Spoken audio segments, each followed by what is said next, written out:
Alright champions, we're back with that Vox AC30. I'll put the link right now up here or over there, I can't remember which, to go watch episode 1. It was quite epic, and as you can see the story ain't over yet.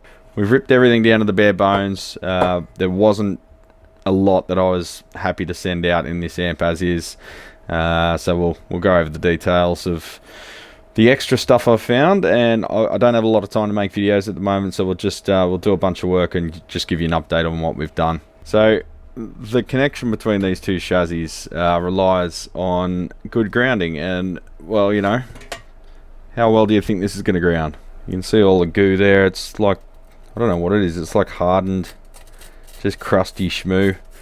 So I've taken it apart. I'm going to take all the grommets off. They're all like hardened anyway, so I'll probably put some new ones of them on and just clean this whole thing up with some, maybe even Scotch-Brite. They're pretty flimsy chassis. They don't build them like they used to, and that's more often than not a good thing. They're only like 1.2 mil, if that, and aluminium. So as mentioned in the previous video, you can see all the cracks and stuff around the cage nut areas. We can't do a lot with that, but we'll straighten it out as best we can. But the steel chassis I've actually taken off and beaten into submission. We've flattened it out, literally panel beating on a wooden block with a rawhide hammer. The sockets are not going to be of any use to us, so we're going to replace them with some Beltons. I've checked that they fit. They'll have to fit from the underside, because the bottom side, you can see the flange actually is sort of flat on the top face, so we'll mount them on the inside. We'll put some new retainers on there as well, just the metal wire type, just to keep the L84s in check. But looking at the sockets, I can make like dents in them with my fingernail. They've overheated, they've cooked, and it's just a brittle material which is now like powdery on the surface. So there's possibility of past tracking between pins as well.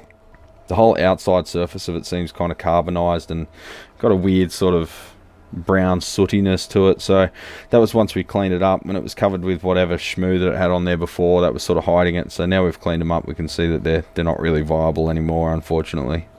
Well, the chassis is pretty dirty, and it's got a bit of surface corrosion on the plating. The plating hasn't really broken through in many places, so I want to be very gentle with this and use probably a brass bristle brush,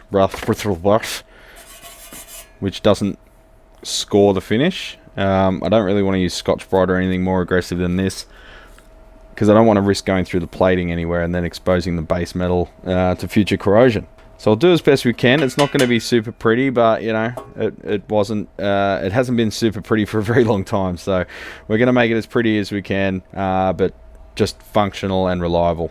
Now the preamp sockets, having not been exposed to as much heat as the outputs, seem to be in much better condition. They're a slightly different socket as well, so they can stay. We'll just clean the contacts up on them. So once we've done all the chassis work and the panel beating, we'll get on to reconstructing the circuit, replacing all these resistors that are way out of tolerance, and just things like this bus wire up there, replacing that from scratch. There's not going to be a hell of a lot on this that was as it was brought in, but if I leave all the dodgy stuff on there, all the bad grounds, the bad soldering and everything, we're just open to unreliability, is that a word? Problems in the future. So we want this to be rock solid. Alright champions, that's about as good as the alley chassis is getting. I don't know what happened to this thing. It's almost like someone just poured multiple beers in it and just kept playing it for the next 20 years. But you can see here the original zinc chromate plating, which you see on like the Marshall, well, any early chassis, some to this day, but it is a bit more of an expensive process. So they tend to go with whatever it is, zinc anneal, zinc aluminum. Always get those two mixed up, but that pale grey sort of matte finish these days you see on all the Marshalls, the cheapo Marshalls. But yeah, anywhere that the chassis was exposed, you've got this grey and fluid leakage. It's just like someone's poured a beer into the top vent because they played the wrong chord or something, who knows. But even on the inside, this could have been like smoke damage from previous, you know, who knows what this amp's been through. But we've cleaned up wherever we're going to make a grounding point, and hopefully the corrosion's not an issue in the future. But I think we should possibly get some decent grounding. I've cleaned up wherever there's a screw. But yeah, probably want to go a little bit harder on that edge there. But the alley chassis is just as difficult, if not more so, because what happens when aluminium corrodes is it turns to aluminium oxide, and aluminium oxide's harder than a fucking coffin nail. So literally they make sandpaper out of it. So what do you use? I've used a bit of Scotch-Brite to just clean off the loose stuff there, and just again try to focus on wherever there's a screw, because that's wherever our grounding will take place between the two chassis, linking them up. But yeah, everywhere else we've just given, I had to use a bit of Scotch-Brite on this one, no biggie because it doesn't have a plating on it anyway. But yeah, it's cleaned up about as best as we can. We'll have a close look at these valve sockets and their pins before we carry on. Alright, champions, here's how she's going. So I didn't like the original tag strip, and when I moved it and tried to manipulate it, it just crumbled in my hands. So I replaced it. I know it's not original, but it actually helps us in various ways, but replaced it with a tag board that's the same type that's in the preamp end of the chassis. Now the advantages here is it's stiffer. It also has more width this way than a tag strip, so you can mount the cathode bias resistor and bypass cap this way, and everything's pretty secure. It also allows us to do away with the little tag strip that was normally up in that corner, and we can mount the next dropper resistor for the preamp and its filter cap siliconed directly to the board. So that allows us to use a modern, high quality, very reliable capacitor, easily replaceable in the future. And we've gone for 4 all new belt and sockets because the old ones were cooked. And here's the old tag strip. It was pretty twisted before, but after unscrewing it, I think the screws are the only thing holding it together, because it fell apart in my hands as I removed it. Now I could replace this with a new one. The only problem is they only come up to 8 position from DigiKey and any other suppliers that I could find. You can get long continuous lengths from RS Components, and you've got to snap it off wherever, just snap one off wherever you need it. But the screw mounts would have had to be changed, so I'd have to actually undo one of these and swap it with the screw ones, and they're still just flimsy, and over that long a span I don't like the idea of a tag strip spanning that kind of length. So with this new setup, it's quite stiff. I've got some like 1/4 inch standoffs mounted with some new M4 screws. Now the previous person that removed and replaced the transformer sandwiched a lot of the wires between the chassis and the transformer laminations, so we've got some squashed wires here. So I don't trust the installation in these areas. However, we can't replace the wire because it disappears into the transformer. So I'm just going to heat shrink these and just check all the others for any damage. We've managed to recover the burnt ends. Burnt ends making me hungry.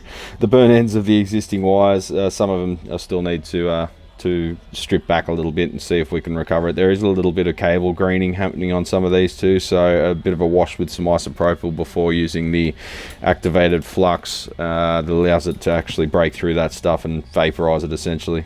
So we'll stick some backup diodes back on the rectifier socket. We'll get all this put aside, and then we'll move on to the preamp. So she looks a bit naked without all the stuff over here, but I think this is a much more efficient way of doing it. We've got the rewound transformer reinstalled from Serious Amplification. Thank you, Alex, you're a legend.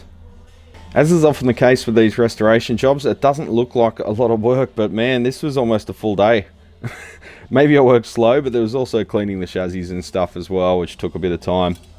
But yeah, it's really hard to express how many hours just evaporate when you're working on these massive jobs. But at the end of the day, we need an amp that we can stand behind, and we want to be confident that there'll be no issues in the future. Alright, champions, we've removed all the pots off the front panel, got the switches back. All of this needs redoing because every single solder joint pretty much is dry. See, I'm rotating those cables, and the cables are just rotating on the bus bar there, so none of the solder is taken to anything, so we're going to have to redo all of that.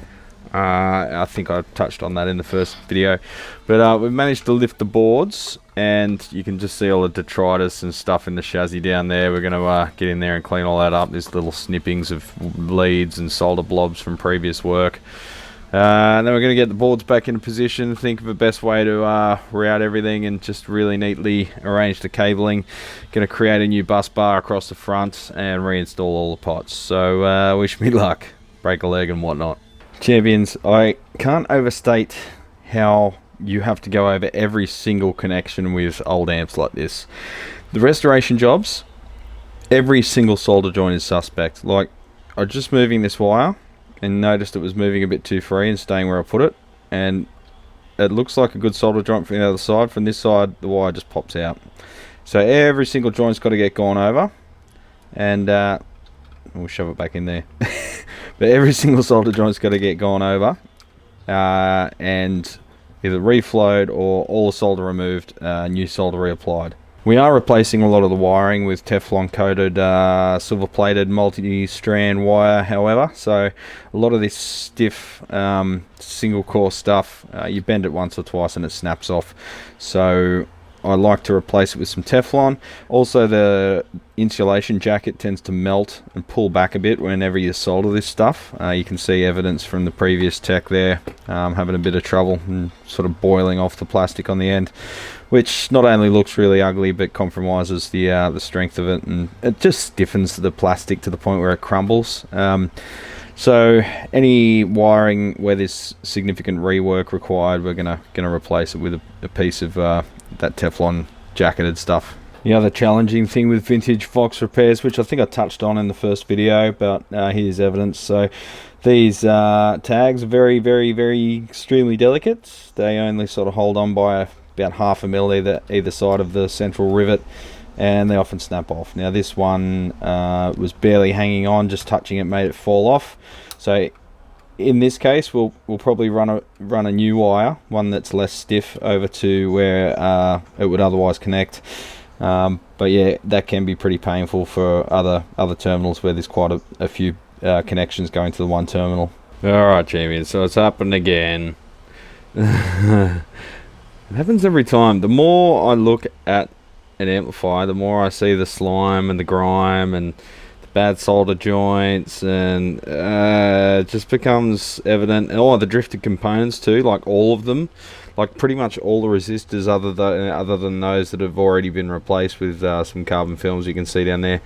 All of them bubbled when I desoldered them out the ends there, and all of them were more than like 10% out of tolerance, some as high as 50%, most around the 25 mark.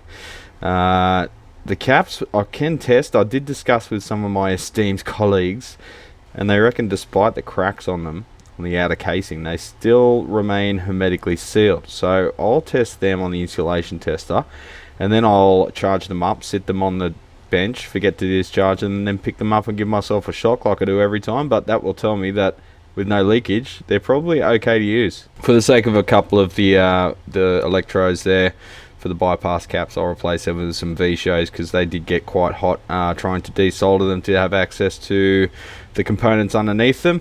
But most importantly, we've cleaned up the board. There's a couple of tags that are broken off. We can just pass the component through to the outer tag. In that case, no harm done. With some of these, I have replaced individual tags before, but they were more of like a square rivet rather than these round ones. Would be a bit more difficult to remove without destroying them. But we've cleaned up the chassis.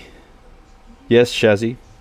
And let's start populating this board again and get it reinstalled. And we'll do the same to this one. This one's not as bad, I think, because the other one was near the pots, and you know, people just indiscriminately spray like WD-40 in the whole front area. So this one's got a bit less contamination on it. However, the same issues with the drifted resistors there, so quite a bit of work required on that one as well. But this one was just easier to fully depopulate. But yeah, someone in the comments will tell me that I've gone too far and I'm a dickhead, but yep, they would be correct. Props to you, champ. But guess what won't be happening? This amp won't be coming back with extra issues once it's put back together, and it'll be a very reliable amp for a long time. And not only that, but I kind of am thinking about building something similar to this. I bought these transformers by accident, and I didn't have the heart to get rid of them or return them. So now we have a Hammond output transformer and power transformer to suit an AC30. So we have a unit here. We can measure it. We can make, you know, we've got means and friends in low places. We can make a chassis that's a bit heavier gauge than this. Maybe some improved layout options. We could make an optimized AC30, champions. The world is our oyster, and I'm here to shuck it.